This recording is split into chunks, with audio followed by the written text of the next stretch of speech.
The metal door opened with a loud click. Cold white lights buzzed above the small, gray cell. Inside, the alien commander sat quietly in the corner, chained and watching. Her name was Zira. She was not just any alien. She was a high-ranking warrior from the planet Vel or Dot. She had lost the battle. Her ship had crashed, and now she was a prisoner of the humans. Zira was ready to die. She expected pain, torture, or even slow death. That's how her people treated enemies. That's what she had been taught. Humans are cruel.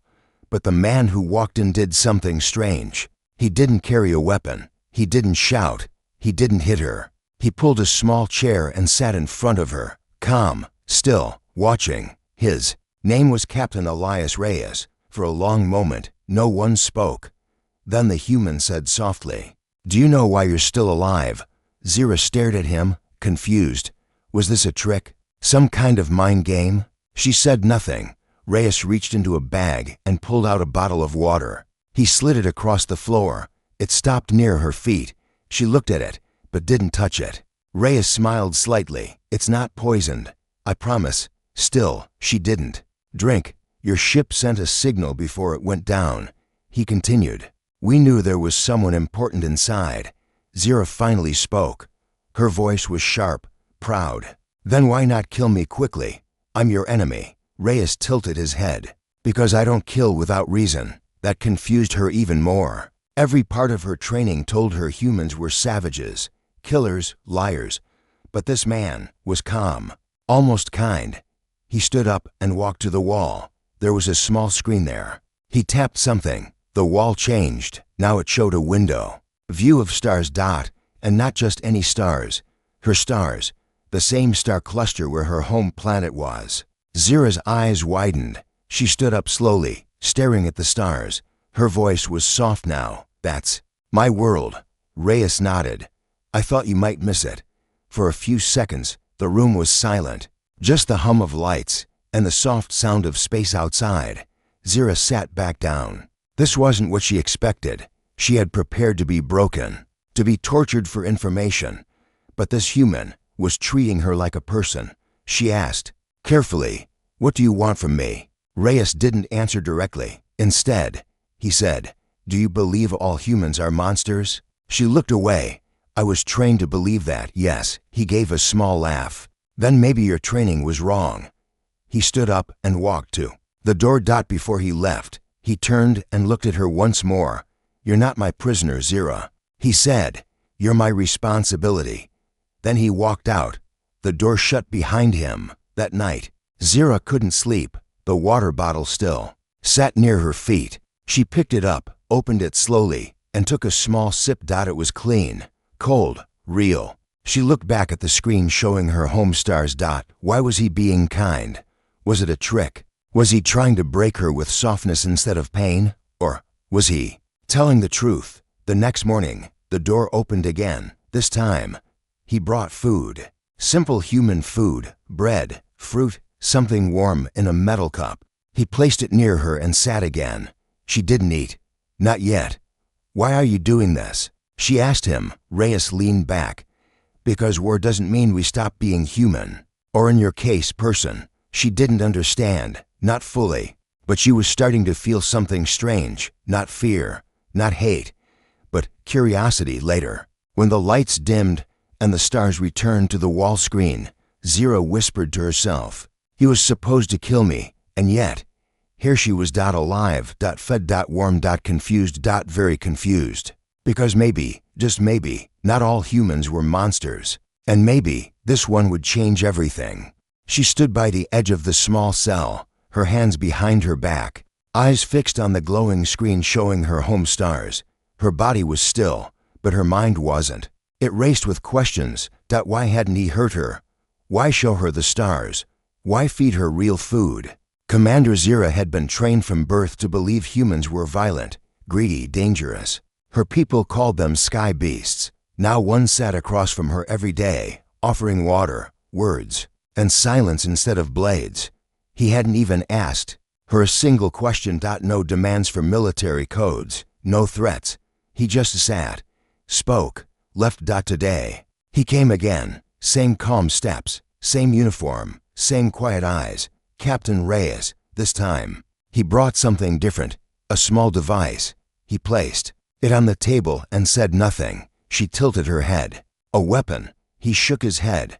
A memory. The device lit up. A soft blue image floated above it. Children, human children, running and laughing on a green field. Birds flying in the sky. A woman, probably Reyes' wife or sister, smiling at the camera. Zira narrowed her eyes. Why show me this? He didn't look at her. Because you should know what we're fighting for. Not just metal and land. She stayed silent, but the image stayed in her mind long after the device was gone. That night, she dreamed of children, not human ones. Valorian children, her people, running in sunlight, laughing. Once, she had been one of them. She woke up uneasy. She hated it. She hated feeling. Back in her army camp, feelings were punished. Hesitation meant failure. Mercy meant weakness. But here, in this cold cell with a strange human visitor, she wasn't sure what was real anymore. She started watching them, the humans, from her tiny window. She could see a small part of the base, soldiers walking, medics, helping the wounded, to humans laughing near the gate. No one looked like a monster. She pressed her hand against the glass. Just once. The next day, Reyes came again. You've been watching us, he said. I observe my enemy, do you? Still think we're your enemy? She paused. I don't know what to think. He smiled. That's progress. She hated that smile. She hated that she didn't hate it enough. Later that day, the sirens went off. Red lights flashed across the base.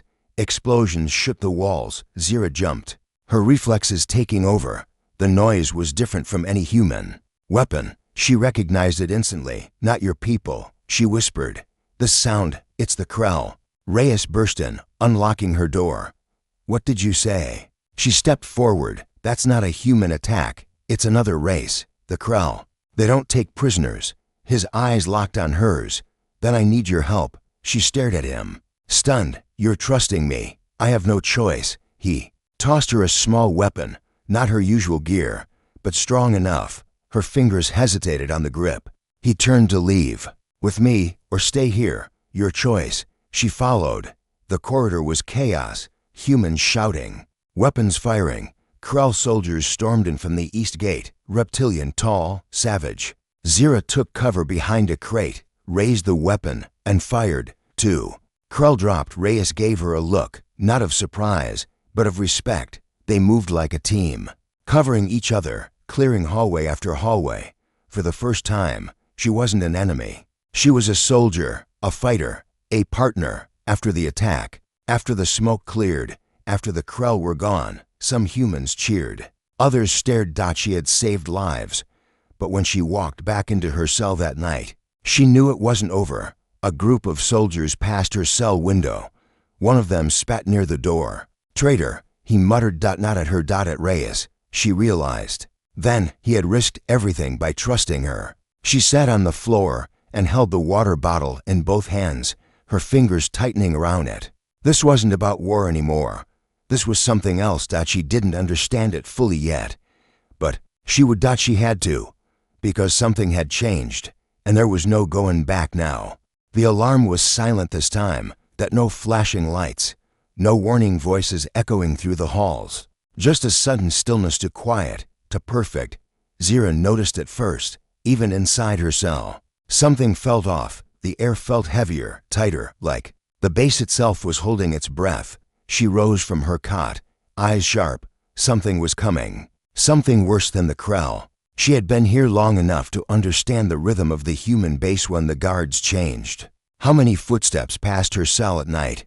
How the power hummed just slightly louder after sunset. Tonight, all of it felt wrong. Then came the vibration, deep, slow, pulsing through the floor. Zira stepped closer to the door and placed her palm on the metal wall. Tremors, not from above, from below. Footsteps thundered down the corridor. Reyes appeared, this time in full armor, a weapon in hand, sweat on his forehead. He didn't speak right away, just opened the door, tossed her a light combat vest, and looked her straight in the eye. Suit up, now. She caught it midair, no hesitation. Who is it this time? She asked. Not Krell. something worse, something we weren't ready for. Zira strapped on the vest and grabbed the rifle handed to her. Reyes turned and ran. She followed as they moved through the dim, empty corridors. A strange silence followed them, no soldiers shouting, no gunfire, no alarms. The base was running dark, hiding its heartbeat. They passed bodies. Not many, just a few, but they were enough to show that whatever had entered the base hadn't come in numbers. It didn't need to. Zira bent over one of the bodies, her eyes narrowing. This one, it wasn't killed by energy fire. No burn marks. Reyes nodded. Grimly, we think it's cloaked. Something fast, smart, it's hunting. She stood. And I suppose I'm bait. No, Reyes said. You're the only one who's seen something like this before. She didn't answer. He was right. Years ago, during a scouting mission near the Outer Rims, Zira's unit had picked up strange readings from an abandoned moon. One of her soldiers vanished. They found only his armor, nothing inside. Then the lights went out. She was the only one who made it back. Back then, no one believed her. Now, the same thing was happening here, only this time, the humans were listening. They reached the control room. Reyes scanned his hand. The door slid open and inside were 6 soldiers, 2 medics, and a scared young tech officer with shaking hands. They've breached sublevel 3. The tech said. We locked them down, but the lights flickered. Everyone froze. The screen on the wall blinked. One by one, camera feeds shut off. Sublevel 3. Then sublevel 2. Reyes turned to Zira. You said it was fast. How fast? She swallowed. You don't see it until it wants you to. A scream echoed through the hallway. Everyone jumped. Then silence again. The soldier nearest the door raised his rifle. Reyes gave the order. We split up. 2 teams. Secure the core and reroute power. If they take the core, the base is gone. Zira spoke quickly. You'll never make it without someone watching your back. You need me. A soldier stepped forward. She's the enemy. We can't trust her. Reyes didn't look at him. She saved this base once already. If you don't trust her, stay behind. Zira met the soldier's glare. Her voice was low. If I wanted this base destroyed, I would have let it happen yesterday. That shut him up. They moved out. Zira and Reyes took the west wing. The corridor was darker now. Lights flickering above. The hum of power was weaker. As they turned a corner, Reyes whispered, I can't protect you if this goes wrong. She glanced at him. Maybe I'm here to protect you. A low growl answered them. Not human. Not alien. Either. Something in between. Reyes raised his weapon. Nothing. Then a blur. It crashed into them from the ceiling. Sharp, black limbs. Eyes like burning coals. It swiped, missed, vanished into smoke. Reyes rolled, fired. Sparks. Xira pulled him back, fired 2 shots where the smoke moved and hit nothing. Thermal rounds, she said. It hates heat. We don't have any. We do now. She opened a side panel, pulled a flare stick from the wall emergency kit, snapped it. The red light filled the hall and the shadow hissed.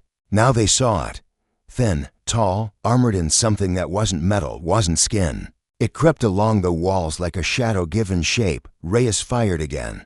This time it screamed. Not a scream of pain, a scream of rage. It lunged. Zira stood between it and Reyes, pulled the flare close to her body. The creature froze just a second. Too long. Reyes aimed. Fired. Its head exploded in black mist. Then silence. Zira dropped the flare. Her hands were burned. Reyes caught her before she fell. He looked into her eyes. You all right? She didn't answer. Not at first. Then she whispered, Why did you shoot? He frowned. To save you. No, she said. Why me? He stared at her. The question hung in the air, heavier than the silence. Finally, he said, Because I don't think you're done yet. They walked back in silence, and for the first time in her life, Zira didn't know which side of the war she was on. Snow fell on the battlefield. Not real snow ash.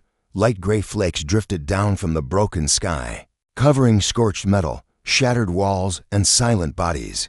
Zira stood at the edge of what was once a communications tower, her burned hands wrapped in cloth round her. The aftermath of the latest attack painted everything in black and red. No one spoke. Not Reyes. Not the survivors, not even the wind. She watched a human soldiers lift debris from a collapsed wall. Beneath it, they found a body, a child, barely old enough to wear armor. He had Reyes' unit badge on his shoulder. Zira turned away. The creature they killed 2 nights ago was not alone. There were more, not many, but enough. Whatever they were, they didn't come for land or resources. They came to erase, quiet, methodical erasure. Reyes called them silence. But even now, that wasn't what haunted her. It was what Reyes had said after the last attack. Your people knew about them, didn't they? She didn't answer then. Now, sitting in the makeshift command tent, she knew she couldn't run from it anymore. He entered, pulled off his gloves, and tossed a bloodied report onto the table. We lost 3 more. Radiation levels spiked. Whatever's underground, it's spreading. Zira nodded. I know what it is. He looked up sharply. You're going to have to explain that. She reached into her vest and pulled out a small, flat chip, transparent, no larger than a fingernail. This has the orders I received before the war began. The real ones. Reyes frowned. I thought your mission was to disable our satellites. It was, she said. But not for the reason you think. She placed the chip onto the table. The projector hummed, and suddenly the tent filled with glowing blue symbols and lines Valorian language. Zira tapped the side. The translation flickered on. Operation Firevine. Suppress humanity before awakening of the below. Raises. Jaw clenched. What's the below? Zira didn't speak for a moment. Then she said quietly, a prison. Built by my ancestors. Thousands of years ago. A failed experiment, something they created and couldn't destroy. So they buried it. Here, on your planet. And you started a war to keep us from finding it. Zira looked down. Our leaders believed if humanity advanced too fast, you would dig too deep. Wake it. Reyes stepped away, pacing. So your invasion wasn't about domination. No, she said. It was about panic. He stopped, turned to her. And you knew. I suspected. When the orders came, they didn't make sense. Why target unarmed stations? Why destroy orbit sensors, not cities? Then I found this chip, hidden in my commander's core logs. Reyes stared at the projection, silent. Then he turned it off. Why show me this now? Because I can't lie anymore, she said. Not after the silence. Not after what we both saw. He didn't reply. The silence between them was heavy. Then he picked up the chip and slid it into his datapad. Command's going to want blood. Proof or not, they'll call it propaganda. They won't trust you. I don't need their trust. She said, I need yours. He looked at her really. Looked, for the first time. He saw the lines of fear under her eyes, not fear of death. Fear of failure, of not being believed in time. He nodded once. I trust you. The next morning, they stood in front of the War Council 3 generals, for advisors and an AI recorder. The room was cold, clinical. Every word was logged, timed, and scanned for truth. Reyes played the chip. Voices filled the room. Valorian voices, speaking of containment, planetary risk, and preemptive strikes. The council was silent, until General Ralston leaned forward. So she's saying this whole war was a cover-up. Reyes didn't flinch. Yes, and you believe her. I do. Ralston scoffed. She's the reason we lost 40% of orbital command. She's the reason we still have 60%. Reyes replied. And if you keep wasting time, you'll lose the rest. A pause. Then the general looked at Zira. What would you have us do? Her voice was steady. Stop digging. Shut down all underground scans. Pull out of the lower vaults beneath. This base, the silence feed off energy, especially deep-range sensors. You're waking them faster. Ralston leaned back, unconvinced. But another voice spoke. One of the younger officers. My brother died last week. He wasn't on patrol. He was in a sealed room. No windows, no doors. Lights just went off. And he vanished. No blood. No sign of struggle. Just gone. He looked around the table. She's not lying. That night, the base turned off its underground equipment. Sensor beams were cut. Drones pulled back. The deep earth scans stopped. And for the first time in weeks, nothing attacked. No screams. No shaking. No missing bodies. Reyes stood on the roof of the command center, looking out at the ash falling again. Zira joined him, Quiet. They believe me, she said. For now, he replied. You think they'll change their minds? Humans are good at forgetting things that scare them. She nodded. Valorians too. He turned to her. You could have hidden all this. Waited for a shuttle. Left. I know. So why stay? She looked up at the stars. Because I'm tired of being the enemy. He said nothing. After a while, she asked, what happens next? Reyes reached into his coat, pulled out a datapad, and handed it to her. She read the screen. Her eyes widened. You want to go down there? He nodded. If this thing wakes up eventually, I want to see it before it does. She handed the pad back. Then you're insane. He smiled, only a little. She looked out into the night, then whispered, then I guess I'm insane too. The morning after the silence felt like a lie. There were no alarms, no shaking walls, no signs of creatures moving beneath the base, just soft footsteps, hushed conversations, and the cautious breath of people pretending things were normal. But they weren't. In the corner of the medical wing, Zira sat on a low cot, her hands unwrapped. The burns were healing. Slowly, she could move her fingers again. Reyes had dropped off fresh cloth for her bandages that morning. He hadn't said much, just a nod. He looked tired. Everyone did. She was no longer kept in a cell, not officially. Still, a soldier followed her everywhere. He didn't speak to her, didn't look at her unless she moved too fast. The orders were simple: watch, but don't engage. Zira didn't care. Let them watch. Let them wonder why she was still here. What bothered her wasn't the guard. It was the voice. Not a sound anyone else could hear. A deep, slow pulse that echoed in her mind at night. Not words. Not quite. But it had rhythm, meaning. It said one thing again and again. Below. Below. Below. She hadn't told Reyes about it. Not yet.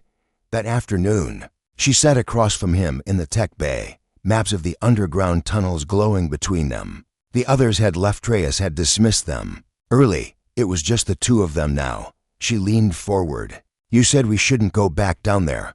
Reyes nodded. I said we shouldn't. I didn't say we wouldn't. She narrowed her eyes. Then you're ignoring your own logic.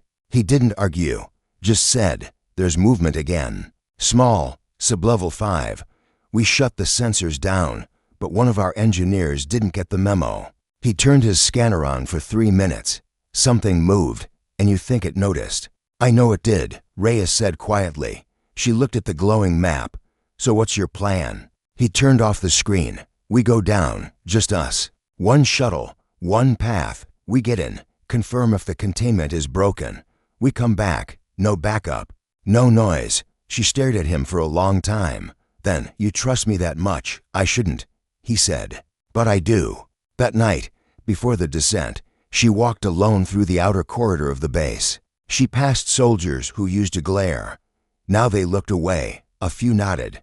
One even saluted. Not out of respect, out of fear, maybe, or something close to it. She reached the edge of the command yard.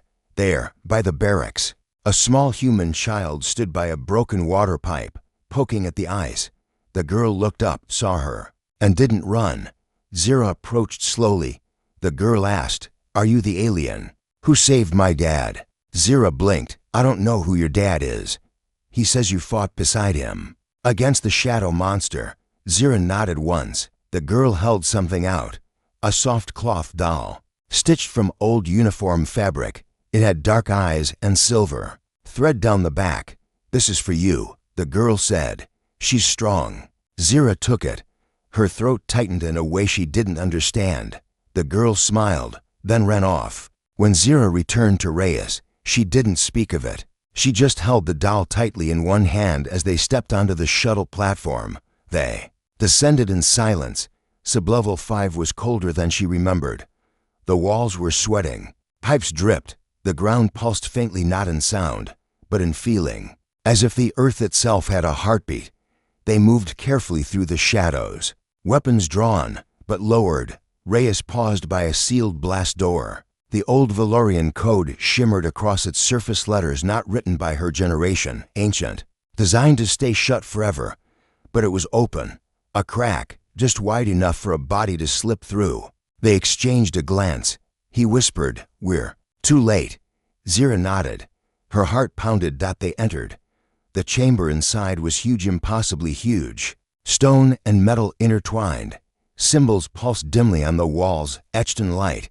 And in the center, a cocoon, not biological, not mechanical, something in between. It hovered above the floor, spinning slowly, and then it stopped. A voice, not spoken, not heard, entered her mind again. "You brought it." Reyes flinched. "Did you hear that?" Zira whispered. "It knows we're here." The cocoon cracked. A shape stirred inside. They stepped back. Reyes raised his weapon. "If it moves, I shoot." Zira held out a hand. "Wait." He hesitated. The cocoon split open and something stepped out. Not monstrous, not alien. It looked human. But wrong. Its eyes were black, empty, not soulless, full, as if something ancient was pressing against the inside of its skin. It didn't speak, just watched. Reyes whispered. "What is that?" She answered, voice trembling. "It's a memory. A weapon. It doesn't need ships or armies. It just becomes you." The creature stepped forward. Reyes fired. Nothing happened. The bullet slowed, stopped midair, and crumbled to dust. Then the creature blinked and vanished. Reyes turned. "Where did it go?" Zira's voice was hollow. "It's already above." Panic hit like a shockwave. They ran. Through corridors, up ladders, past warning lights that had never flashed before. Back to the shuttle. As they rose, Zira felt the voice. Again. But this time, it didn't speak to her. It spoke to all of them. And it was smiling. The transmission began without warning. No one touched a button. No one gave a command. Every screen across the base flickered. Every comm link hissed. And then, without signal clearance or encryption, a voice filled the airwaves. It was Reyes. But not quite. The image on screen looked like him. Same face, same uniform. Even the scar above his right brow.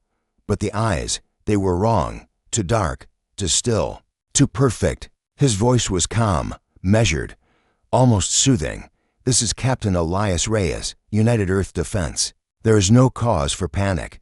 Stand down all weapons. The threat is contained. Repeat, the threat is contained." People stopped mid-step. In the mess hall, in the hangars, in the barracks. Silence fell across the entire base. Zira stood in the upper comm tower, watching the feed. The real Reyes stood beside her, jaw clenched, hands shaking. "That thing's already broadcasting." He said. "It copied me perfectly." Zira didn't look away from the screen. "It's not just copying. It's testing, measuring how much control it needs. It wants to replace you." Slowly, Reyes smashed his fist against the console. Below them, chaos began to ripple. Orders came in from Central Command, orders confirming the false transmission. Somehow, the creature's voice had reached higher authority before Reyes could even speak. "People will follow it," he said, breath short. "They'll believe it's me, unless we tell them the truth first," Zira said. He turned to her. "They won't believe us. They already think you're lying about the war." She pulled a small black band from her pocket and placed it on the console. "Valorian tech. Old. Dangerous." Reyes raised a brow. "What is that?" She didn't answer directly, just strapped it to her wrist and pressed her fingers to the side. A red light blinked once, then her voice echoed in his comms. "Truth. Broadcast. No filter, no encryption. One direction only. But it's loud." Reyes gave a dry laugh. "You had this the whole time." "I had a lot of things," she said. "Didn't mean I knew when to use them." Reyes stepped forward, pulled the microphone closer. Then, without rehearsal, without notes, he began to speak. "This is Captain Elias Reyes. Real and very much alive. If you're hearing another version of me, turn it off. Now." Around the base, the voice crackled through every feed, interrupting the imposter. "We're facing something ancient, not alien, not human, other. It can mimic thought, steal form, and speak through you before you realize it's not you anymore." He paused, glancing at Zira. Then he continued. "I trusted someone I was trained to kill. She saved my life. Now I'm asking you to trust her, too, because she's the only reason I'm standing here right now." Zira took the mic next, her voice firm but clear. "You've feared me since the day I stepped on this base. You were right to. I was a weapon. But now, I'm not here to fight you. I'm here to stop something that can't be fought with guns. The feed ended. The silence that followed was longer than either expected. Then, one screen blinked. It was a pilot. I saw it, the woman said. I saw Reyes on level 4. But he never came back out. I thought I imagined it. I didn't. I'm in, then a medic, then 2 engineers, a squad captain. Slowly, one by one, the crew responded. The truth had landed. But belief wasn't enough. What now? Reyes asked. Xira looked down at her wrist device. We break the echo. Reyes frowned. What's that mean? This thing, it spreads through repetition. It mimics you until even you start to question who you are. You hear its words long enough, they become yours. That's how it replaces people. Reyes nodded slowly. So we need to kill the signal. Exactly. We destroy its broadcast core. They moved fast. The imposter Reyes had locked down half the base, routing surveillance through the older satellite network. The signal pulsed upward into the relay Rhea dish designed to reach orbit. The thing wasn't just taking over the base. It was preparing to go global. At the entrance to the relay tower, they met resistance. To guards, both silent, both still. Reyes raised his weapon. You think they're infected? No, Zira whispered. I think they're scared. She stepped forward, slowly, hands raised. I know what you saw. It wore his face. Maybe soon it'll wear yours. But you can't freeze now. Not when it's this close. One of the guards lowered his rifle. The other didn't. Then he moved too. Fast, eyes blank. Weapon raised, Reyes fired once. The guard fell. The skin dissolved like smoke. Infected, Reyes said. Zira nodded grimly. Next time, don't hesitate. They entered the tower. Wires hissed. Lights flickered. At the top, the relay pulsed alive. With energy, a figure stood in front of it. Reyes again, or the thing wearing him. It smiled. You're too late, it said in his voice. You gave me your shape, your words, your trust. I'm already outside. No, Reyes said.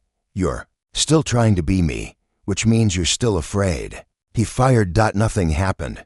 The figure laughed. But Zira stepped forward. She pressed her wrist device against the tower's core.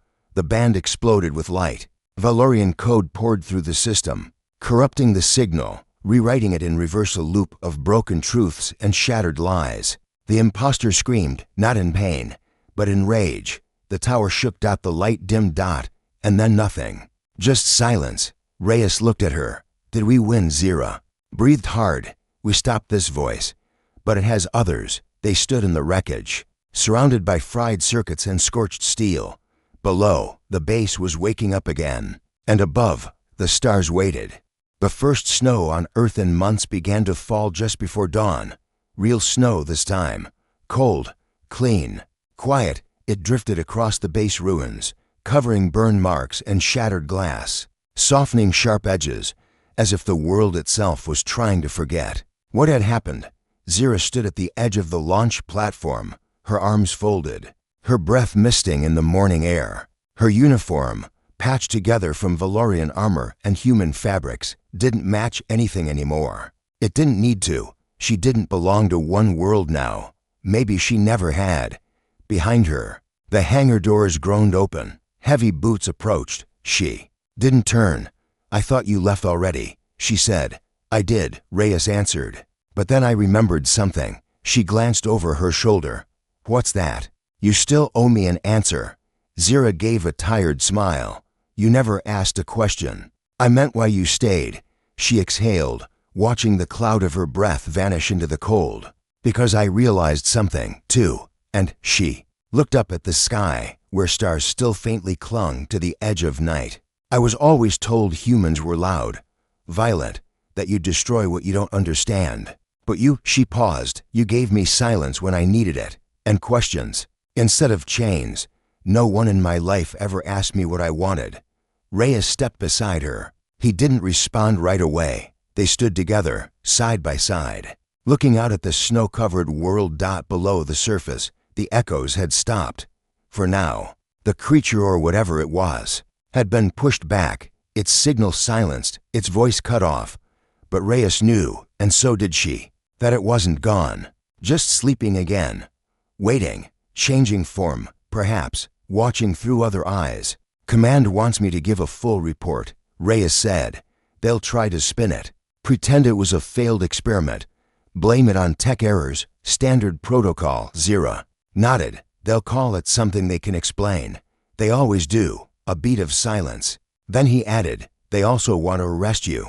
I figured, she said. You could run. I could help. I'm tired of running. Reyes turned to her.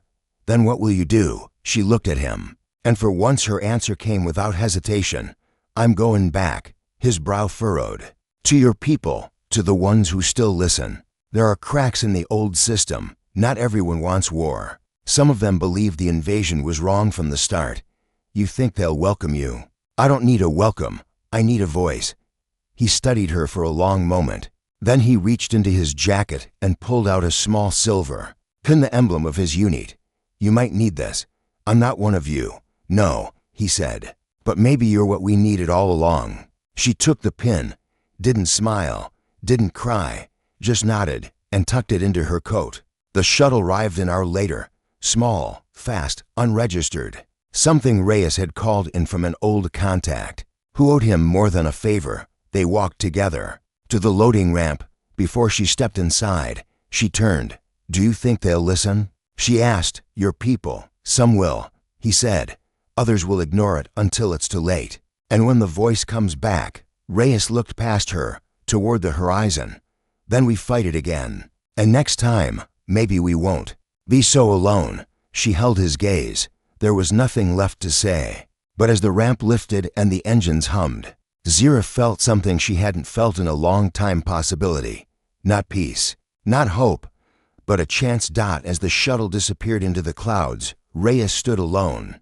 Snow in his hair, hands still at his side. A soldier approached. One of the new recruits. Sir, she said. Was that really her? Reyes didn't look away. From the sky, yes, she was the one from the beginning. The Valorian. She's more than that now. The soldier hesitated. But she was the enemy. Reyes turned to her, eyes tired but clear. She expected me to kill her, he said softly. But I didn't. I listened. The soldier didn't reply. He started walking back to the base, and as the doors closed behind him, a thought echoed in his mind, not from the creature, not from fear, but from something far older, far more human. Sometimes the bravest thing you can do is not pull the trigger. Sometimes the story doesn't end in war or victory. Sometimes it begins again, with one person choosing not to become the monster they were trained to be. The silence was over. The voice would return someday. But when it did, it would not be met with fear. It would be met with understanding and resistance, born not from hate, but from truth. That was the legacy she left behind. Not as a prisoner, not as a soldier, but as a voice that chose to speak before the world forgot how to listen.